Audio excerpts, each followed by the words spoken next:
Welcome back to the channel. I'm going to give you 4 tips today to be the best student in your karate dojo. So the first thing we want to think about is being open and responsive to feedback. You know, when your sensei gives you some kind of tips on how to improve, accept it, be open to it, and implement it straight away. You know, it's not going to go straight into your technique when you get feedback. It's going to take some time to get in. But once it's in your mind or in your brain and you're consciously thinking about it, that's when you're going to make improvements. So be open to that and actively work to improve the things that you're being told each session. The next thing you can do to be the best student in your dojo is to be respectful to your training partners. Your training partners are giving you their bodies to practice and to develop your karate. So give them the respect that they deserve for doing so. You're going to find yourself improving at a much faster rate.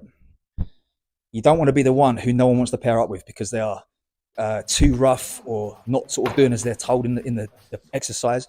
You want to be the respectful one that people want to pair up with because they know they're going to get a good session with you.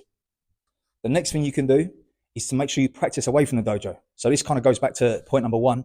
When you have received some feedback, take that away and work on it until next time you come to the dojo. If you make an improvement next time, then you can get some more feedback and then obviously work on that. And that's how you're going to improve really quick, because you're sort of taking a piece of information, working on that for the week or for a few days between your dojo sessions, and then getting another one.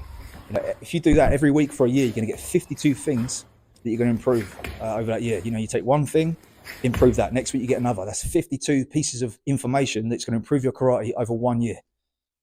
And the final one, as I always say, is to ask questions. Yeah, don't leave the dojo unsure of what you've been told. Make sure you ask questions and make sure you understand what you're doing.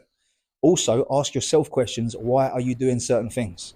You know, if you're sort of snapping a kickback, why are you snapping a kickback? If you're rotating a fist at the end of a punch, why are you doing that? If you understand why you're doing these things, your karate is going to improve significantly through that improved understanding.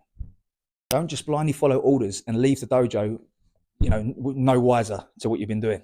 Make sure you understand what you've been doing before you leave that dojo, so then you can go again back to the previous point and work on it away from there. So just 4 things there, short little video. Hopefully that helps to make you the best student in your karate dojo. If you like this kind of video, subscribe, like, leave a comment, and I'll see you next time.